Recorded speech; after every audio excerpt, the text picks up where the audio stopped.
No, not the archaic musketeer tactic.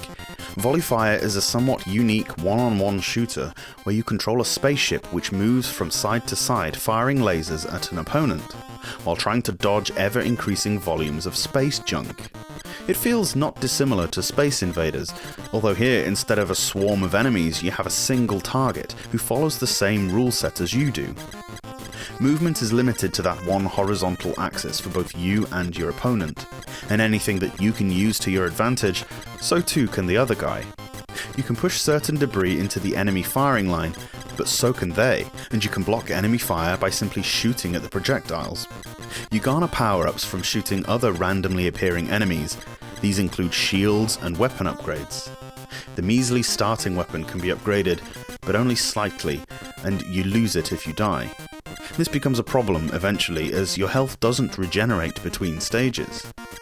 Each duel takes place over a first to 3 kills encounter, and after every 3 rounds there are boss fights, which consist of a multi-part bullet sponge that, while not difficult, take ages to knock down. Sometimes levels scroll vertically towards you, but you're still restricted to horizontal movement. As you progress, more obstacles crop up.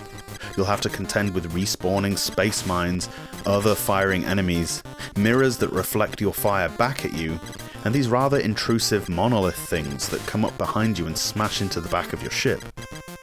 The difficulty curve is about right, but the main challenge is these obstacles.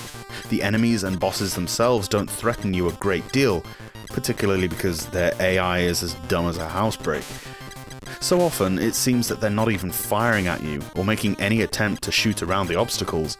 The only thing that will get you hit is your own over-exuberance, or rather, impatience. It's a hard thing to avoid due to the tedium that accompanies the waiting for that opportune moment. So tempting it is to spam the fire button until something hits, that all notions of elegance or skill are abandoned, leaving behind a somewhat redundant and unfulfilling experience. What could have been an inventive and clever little throwback to the early 80s is heavily marred by a rather amateurish quality of programming. The graphics are brash and obvious with no real backgrounds, and the hit detection is all wrong.